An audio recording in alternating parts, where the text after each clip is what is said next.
Rádio Fraternidade, a emissora do bem na internet. O Espiritismo nos solicita uma espécie permanente de caridade, a caridade da sua própria divulgação.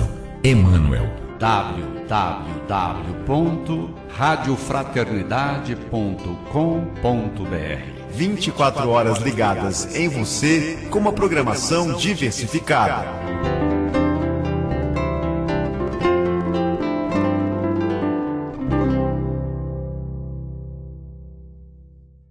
Você acompanha agora um momento de perguntas e respostas com Francisco Cajazeira e Luciano Klein, dentro do 16º Conhece, ocorrido dia 17 de outubro de 2015. Tem que fazer a síntese, tirar a palestra com Cajazeira. Síntese conceptual. Sintetizem as respostas para que as pessoas possam obter maior número de esclarecimentos. Passamos então aqui a palavra para o Marcos, que vai fazer o questionamento do Luciano Klein. Bom dia. Professor Luciano Klein, o senhor tem mais alguma informação sobre o início do espiritismo no interior do Estado? Sim, evidentemente que são 20 anos de pesquisas. Óbvio que uma palestra de 50 minutos seria praticamente impossível entrarmos aí numa abordagem mais pormenorizada. Então nós temos algumas informações a respeito, sobretudo, dos primórdios do espiritismo em algumas cidades.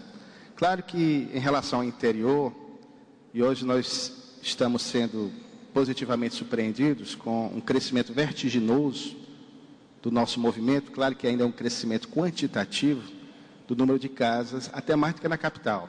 Até porque, segundo pesquisas, nas 2 últimas décadas, e de forma mais acentuada na última década, do final do século XX e agora no início do século XXI, o movimento espírita cearense, ao lado do movimento espírita do Amazonas, foram os que mais cresceram. Praticamente a população espírita cearense quadruplicou, o que é algo, evidentemente, auspicioso.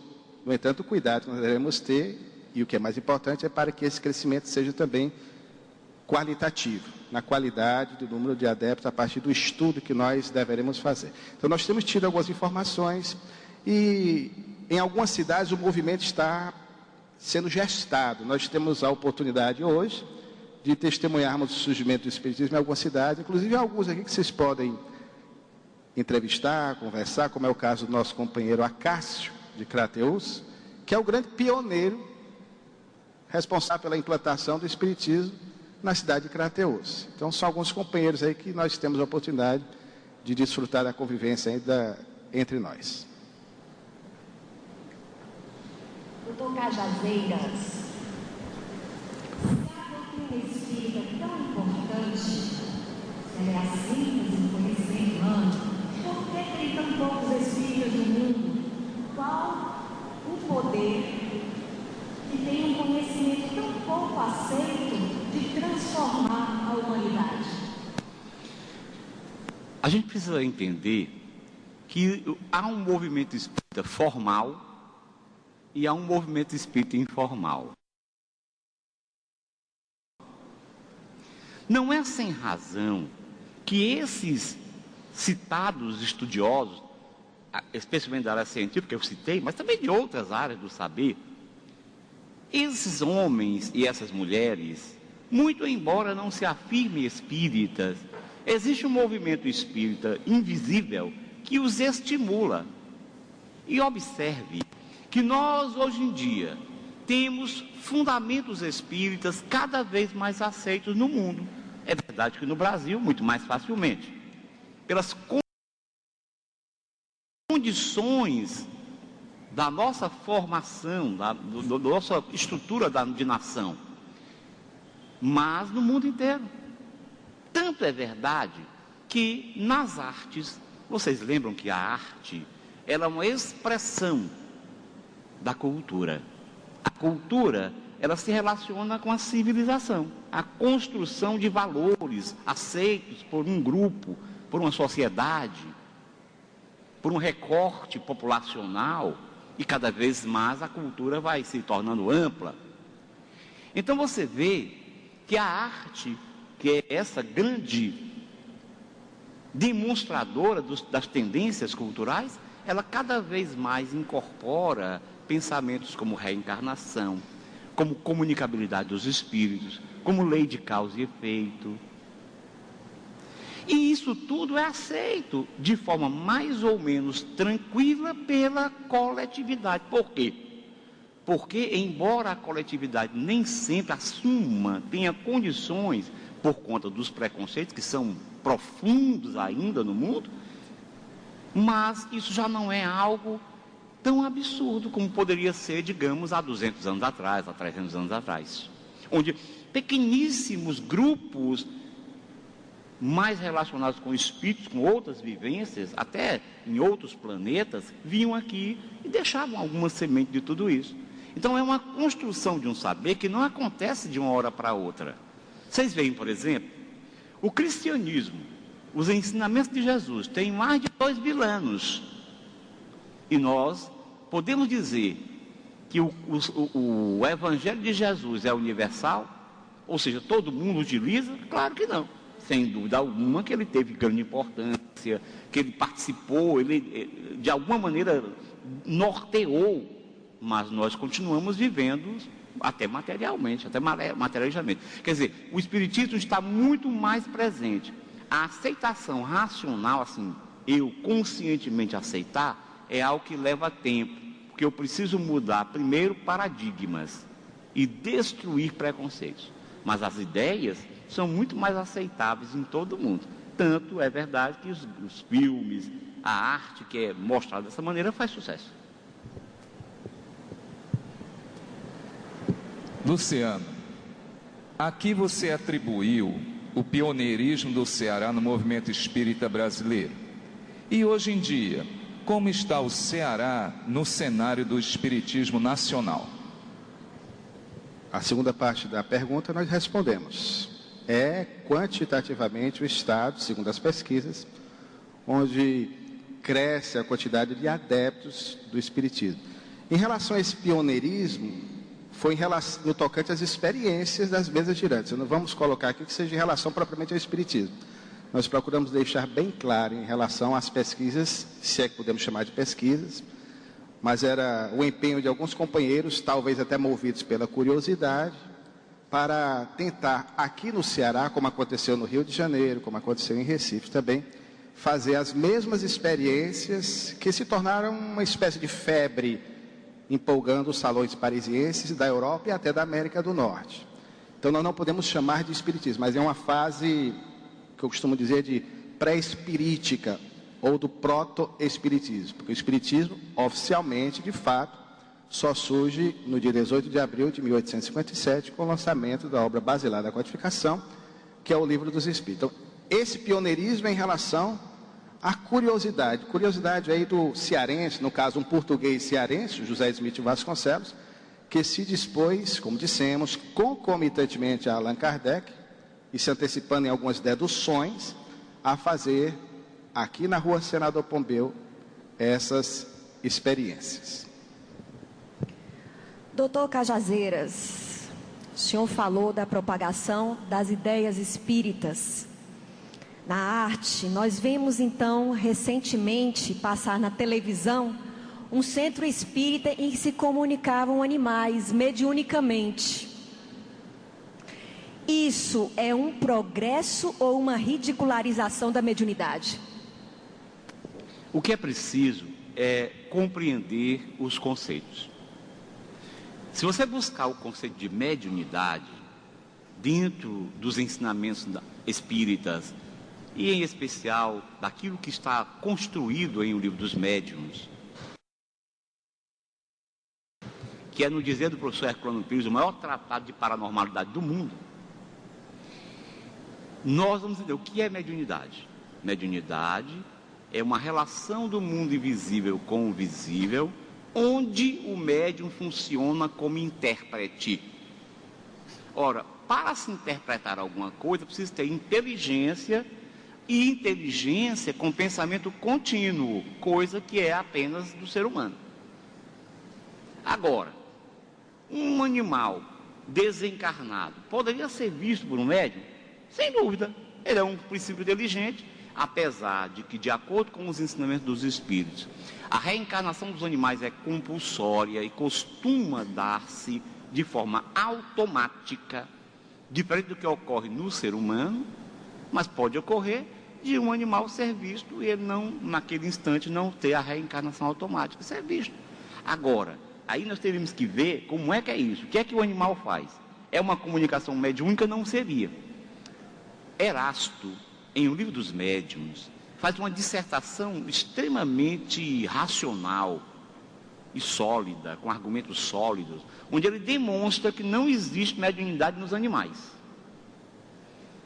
Se eu entender mediunidade com esse conceito espírita, os animais não poderiam ser intérpretes. Agora, um médium poderia perceber sim, agora sim, imaginar que o espírito, o princípio inteligente do animal, o espírito, como se pode chamar, ele estaria se comunicando, e para se comunicar ele teria uma comunicação consistente, teria que ter capacidade de exteriorizar o seu pensamento contínuo, aí já não pode. Agora, alguém pode assim, mas então quer dizer que os animaizinhos ficam esquecidos? Não. Como nós nos ligamos pelo amor e pelo afeto a qualquer ser e objeto, esses objetos e seres estão presentes em nós. E nós podemos até auscultar a sua presença em alguns instantes. Agora, cuidado para não transformar em uma prática mediúnica de comunicabilidade dos animais.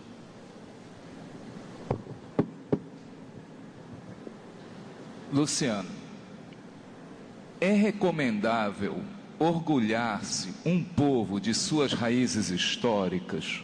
Por quê? Não há problema algum, inclusive nós fizemos questão de frisar que aspiássemos a palavra orgulhar. Como a língua portuguesa, em razão da semântica, as palavras elas têm sentidos adversos, manga da camisa, manga fruto.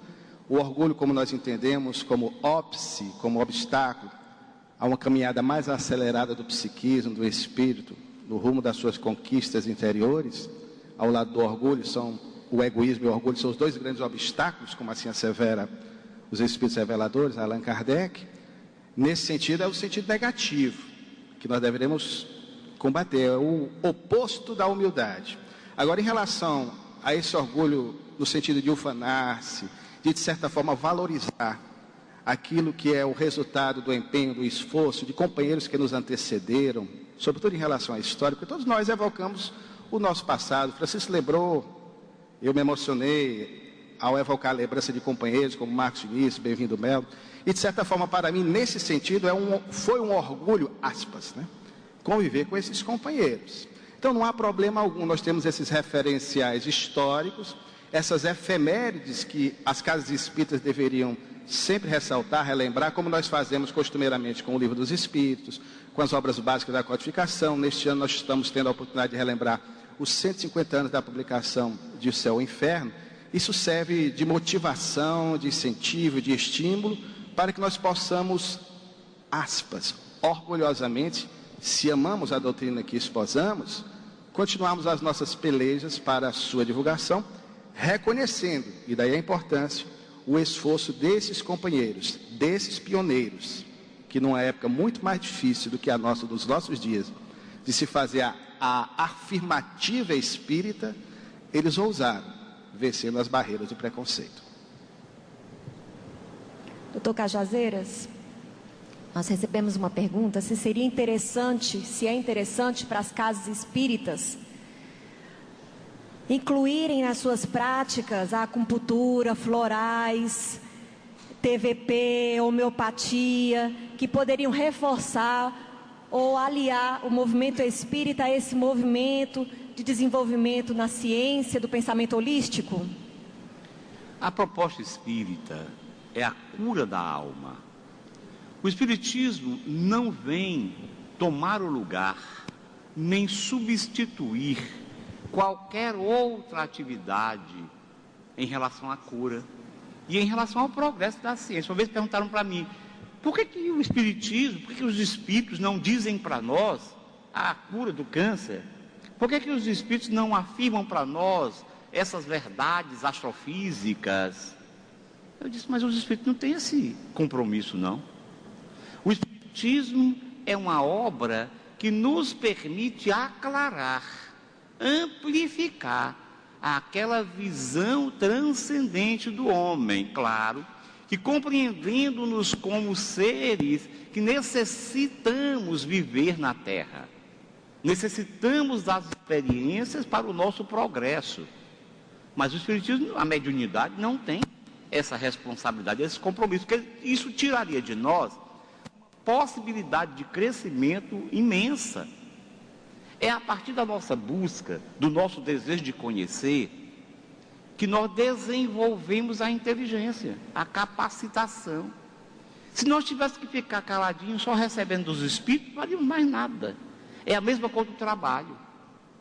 Porque se nós tivéssemos tudo nas mãos, não tivéssemos necessidades para o trabalho, o progresso não aconteceria. Alguém podia dizer, por que os espíritos não nos dão tudo? Deus não nos dá tudo? Nós já nascemos com tudo isso, pronto, sem precisar comer, sem precisar... Porque tudo isso faz parte do nosso projeto pedagógico, projeto divino pedagógico, que é um projeto interessante. Hoje em dia, na educação, nós iniciamos eu faço parte de um modelo pedagógico desse, que é o chamado modelo PBL, que é o aprendizado através de problematização. No curso de medicina da Unifor, onde sou professor, utiliza esse método. Já é um método utilizado por muitos lugares no planeta. O que é esse método? Nós procuramos o conhecimento, o aluno procura o conhecimento. O professor é um facilitador, ele não perde o seu lado professoral. Eu adoro ser professor. Eu acho que o professor não é um mero acidente, mas isso é muito importante. Quer dizer, não é o professor que dá para o aluno, é o aluno que constrói, o professor orienta, ampara, enfim. Então esse é o método pedagógico. É um método que nós vivenciamos, nós procuramos e vivenciamos as experiências. Então, não tem como nós recebermos essas informações. Logo, esses outros saberes, as outras práticas de medicina, por exemplo, sejam as tradicionais, sejam aquelas que são consideradas secundárias, devem ser desenvolvidas por aqueles que se dedicam a elas. O psicólogo é psicólogo no seu consultório, no seu trabalho, o médico é médico no seu trabalho. O espiritismo, a casa espírita, só assume papel que a ciência não assume. Porque no dia que a medicina descobrir o espírito e perceber que o perispírito é responsável pelo adoecimento do corpo em função do espírito, quem vai tratar esses males perispirituais e espirituais vai ser a medicina, vai ser a psicologia.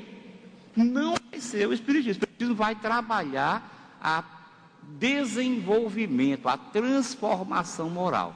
O espiritismo age nessa terapia, nas casas espíritas, porque tem uma lacuna dentro da ciência que não entende isso, e o espiritismo não deixaria as pessoas desamparadas. Agora, outras atividades, como as que foram citadas, são respeitáveis, mas não são espíritas, devem ser trabalhadas por aqueles que se dedicam a elas, que acreditam nelas, até porque muitas delas nem são demonstradas ainda. O espiritismo incorreria, inclusive, em uma leivosia em aceitar alguma coisa assim. Luciano, como é que se explica a grande participação de militares no movimento espírita? É pura coincidência? É curioso isso. Inclusive, não nos esqueçamos que o primeiro presidente da Federação Espírita Brasileira foi um militar, o Marechal Everton Quadro. Não nos esqueçamos, embora quase nunca seja mencionado, que a grande referência, pelo menos para mim, como exemplo de espírito do século XIX no Brasil, Bezerra de Menezes, também foi militar. Ele foi segundo tenente cirurgião do Exército. Além de Viana de Carvalho, já mencionado, além também de uma figura queridíssima, aliás, uma raridade, um dos mais equilibrados médios de efeitos físicos da história do espiritismo no mundo, que era cearense de Pacatuba, Francisco Peixoto Lins, curado inclusive de um processo obsessivo por Viana de Carvalho em 1923, no Centro Espírita Cearense. ele era militar. Então, realmente, há muitos espíritas militares. Certamente, não vamos dizer que seja uma coincidência, mas em função do próprio ofício. A vida itinerante, mambeme dos militares, sobretudo dos primórdios do espiritismo, a solidão dos mesmos, a necessidade de buscar conforto de uma mensagem que, de certa forma, lhes mitigasse as dores, os sofrimentos, fez com que muitos se aproximassem do espiritismo. É interessante, porque além de militares, nós temos muitos médicos e também professores no movimento espírita. Talvez sejam as categorias profissionais que nós mais encontramos. Em relação aos militares, talvez pensando numa organização desse número cada vez mais crescente de simpatizantes dentro das Forças Armadas, não só do Exército, mas da Marinha e também mais tarde da Aeronáutica, foi que um grupo de abnegados ceareiros, homenageando Viana de Carvalho, resolveram organizar no dia 10 de dezembro de 1944 a Cruzada dos Militares Espíritas. A homenagem foi porque faziam-se 70 anos exatamente do nascimento de Viana de Carvalho, que nasceu no dia 10 de dezembro, conforme fizemos menção. Então, a partir de então e até hoje, funciona em plena atividade. Francisco conhece esse trabalho. Nós tivemos aqui a atuação da Cruzada dos Militares Espíritas, que ainda hoje é conduzida pelo nosso companheiro Paulo Vale, que tem como intuito disseminar o espiritismo nas guarnições, nos quartéis, nas instituições militares, aproveitando exatamente esse trabalho dos mesmos, percorrendo o Brasil e o mundo afora. Doutor Cajazeiras, o espiritismo, como uma síntese do conhecimento, pode sintetizar o que não está pronto? O conhecimento não está pronto. Não seria antes uma base, um fundamento para novos conhecimentos? Quando nós falamos a síntese, observe, nós vimos que há uma tendência natural do ser humano de fragmentar determinados conhecimentos na busca de aprendê-los melhor. Isso, aliás, é um processo, dentro do processo educacional, você faz muito isso. O que não significa que essas coisas são diferentes.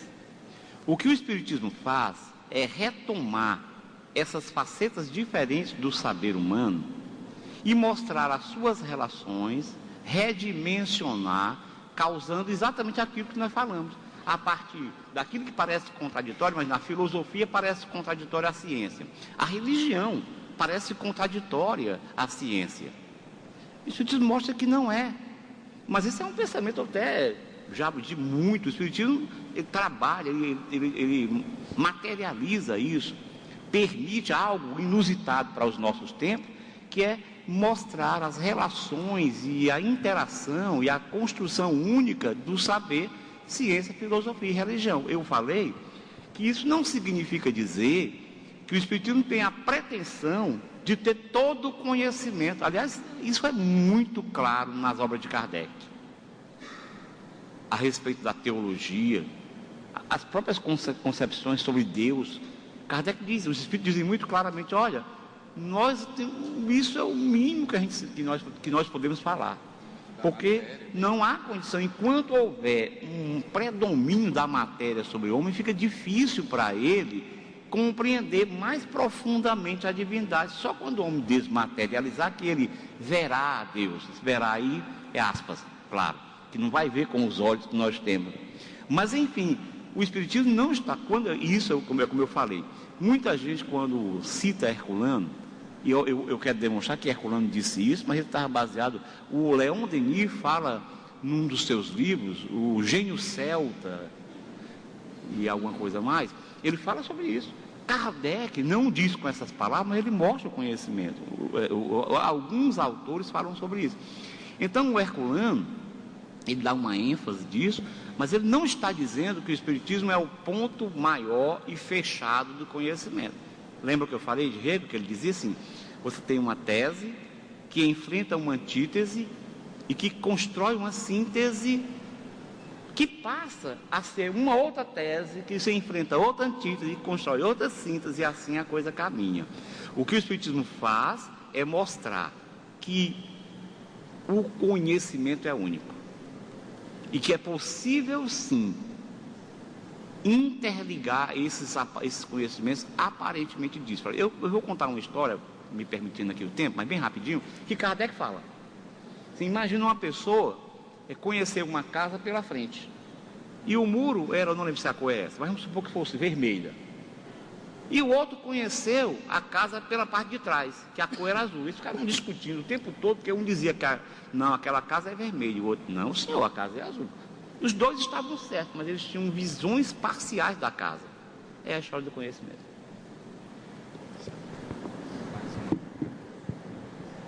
Fazer a última rodada, está chegando a nossa hora, e também verticaliza, né, doutor Cajazeira? Tira da horizontalidade do conhecimento. Por que a maçonaria, Luciano, contribuiu com a divulgação do espiritismo? O que tem a ver uma coisa com a outra? Maçons não usam rituais?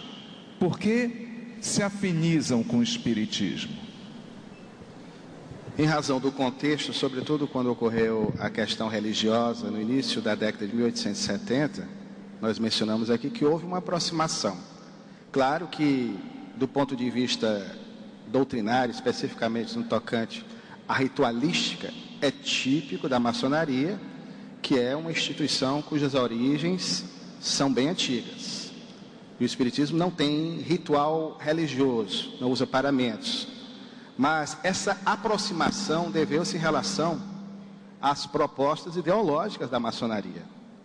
As ideias que concitam a uma reflexão mais detida a respeito sobre a vida, a liberdade, a fraternidade, que são ideias que, inclusive, do ponto de vista histórico, político, tiveram uma grande influência na mudança do destino de algumas nações, com presença firme no movimento iluminista, mais tarde na Revolução Francesa, na Inconfidência Mineira, na nossa própria história, Gonçalves Ledo, o próprio imperador Pedro I teve uma participação na maçonaria.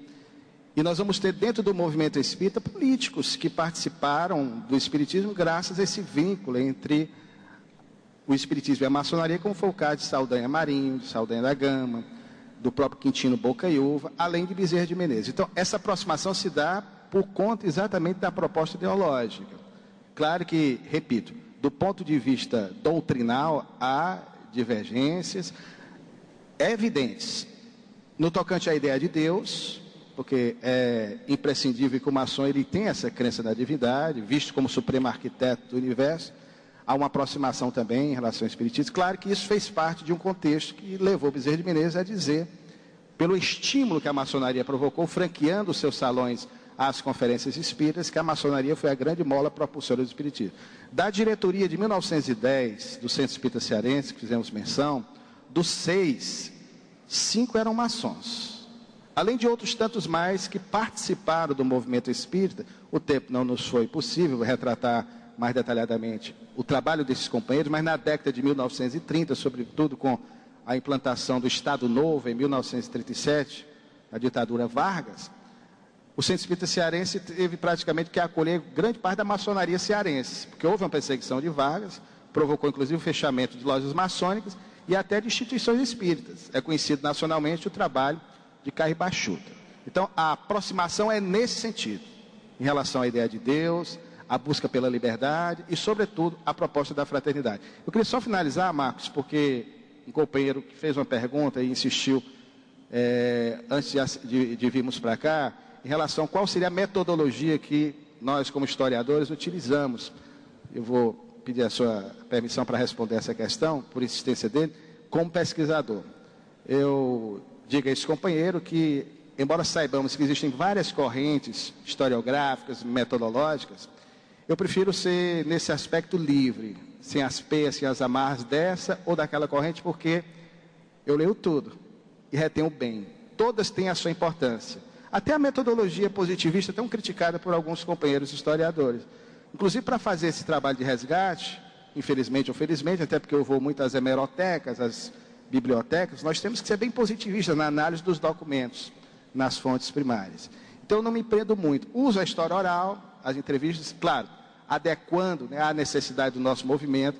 Tenho procurado dos meus textos, como historiador, evitar o historianês, porque assim como há o economês, que é aquela linguagem que só os economistas entendem, nas academias há o historianês, que é a linguagem que só os historiadores entendem, que não é interessante para o grande público. Isso, inclusive, tem gerado uma certa insatisfação por parte de alguns historiadores com alguns jornalistas, que tornam o difícil de ser entendido de alguns livros históricos de fácil assimilação. Daí o sucesso de algumas obras que estão no mercado, somente as biografias. Mas nós preferimos adotar essa metodologia. Quanto à questão das entrevistas, desde 1995, quando iniciamos esse trabalho, nós fizemos algumas entrevistas. Inclusive, colhemos alguns dissabores, porque, curiosamente, as pessoas que tivemos a oportunidade de entrevistar, muitas delas nós entrevistávamos e ela, pouco tempo atrás, ou pouco tempo depois, melhor dizendo, desencarnava. Aí se criou uma mística aí no movimento dizendo que eu era o entrevistador que levava os companheiros entrevistados ao além. Falando sério, teve até um companheiro, eu não vou nem dizer que era o Monteiro, do Paulo Estevam, por uma questão de respeito. Mas o Monteiro, brincadeira ou não, não quis, até hoje não quer me dar entrevista. Não, Luciano Klein entrevistou, eu prefiro declinar o convite. Ele quer me entrevistar, eu não dou entrevista a ele. Mas na verdade é porque normalmente as pessoas que nós entrevistávamos eram as pessoas de certa idade, e 3, 4 meses depois, quando voltávamos para um segundo apanhado, né, para fundamentar algumas questões, tirar algumas dúvidas, o companheiro já havia partido. Coincidentemente. Hoje o que está acontecendo é, eu não vou nem lhe chamar, viu, Francisco? Em relação aos que estão fazendo as apresentações, as apresentações dos meus livros, né? Os que estão fazendo as apresentações, quase todos encarnados. Foi o Bem-vindo, Eduardo Carvalho Monteiro, Lamartine Palhano Júnior, Marcos Vinícius. Por isso que eu vou lhe poupar, não vou lhe chamar para fazer a apresentação, não, que o movimento espírita cearense precisa muito de você ainda por muito tempo. Vamos agora à última pergunta para o doutor Cajazeiras. Fala-se em tríplice aspecto do espiritismo, mas ele não se tornou apenas uma religião com o passar do tempo? Como ciência e filosofia não está estagnado o espiritismo, o que aconteceu de novo na doutrina espírita nos últimos anos? Muito bem. Eu antes só queria dar o nome do livro do Denis, que eu não falei completo, é O Gênio Celta e o Mundo Invisível. Só para ficar documentado isso. Agora, nós temos, dentro do espiritismo, comportamento do movimento espírita. Então são duas coisas diferentes. Uma coisa é o espiritismo, outra coisa é o movimento espírita. Eu quero citar dois aspectos.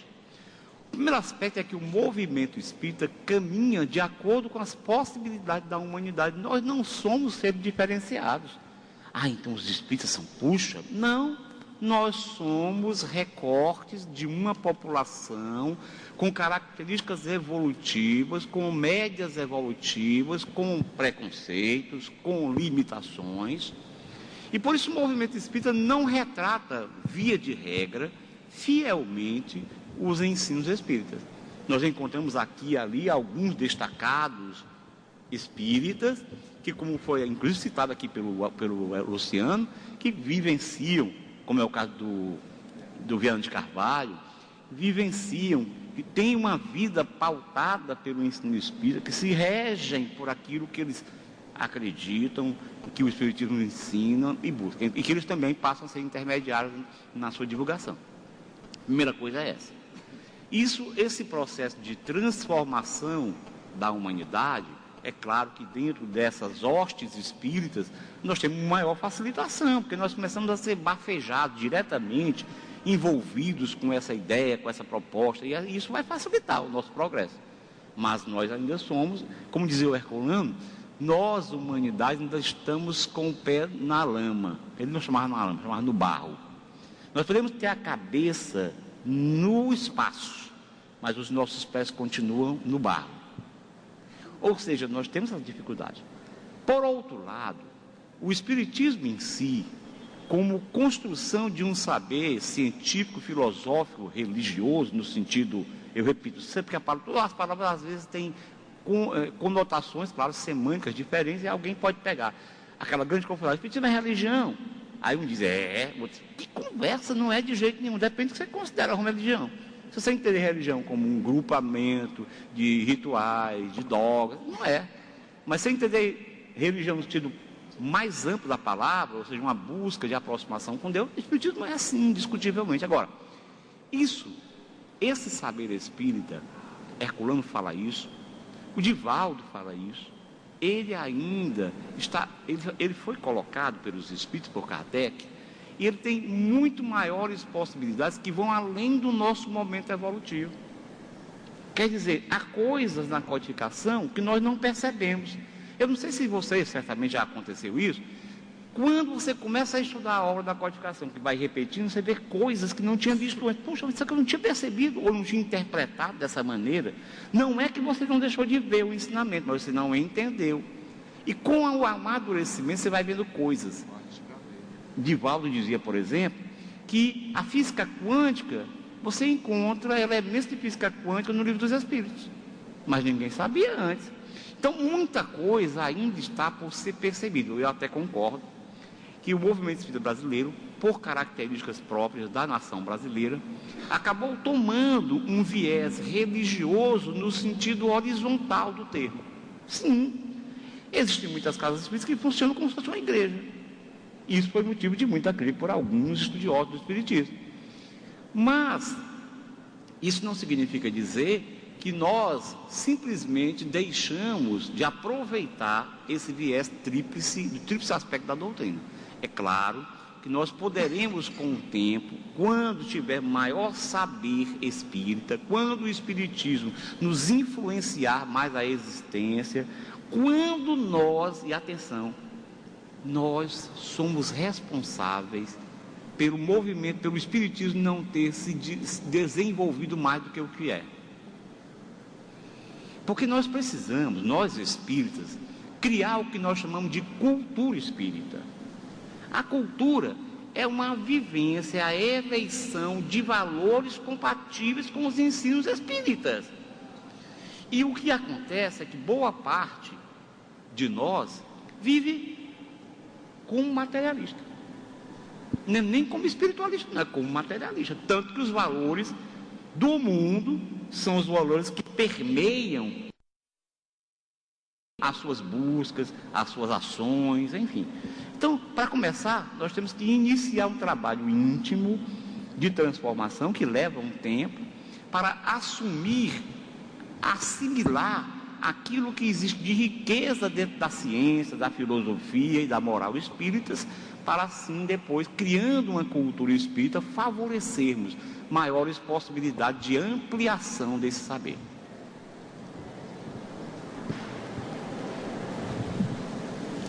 Muito obrigada pela contribuição com essas respostas. Obrigada também para quem fez as suas perguntas. Passamos a palavra para a cerimonialista. Agradecemos a Caroline, ao Marcos, ao Luciano Klein e ao Dr. Cajazeira a brilhante participação na manhã de hoje. Você acompanhou o momento de perguntas e respostas com Francisco Cajazeira e Luciano Klein dentro do 16º Conhece, ocorrido dia 17 de outubro de 2015.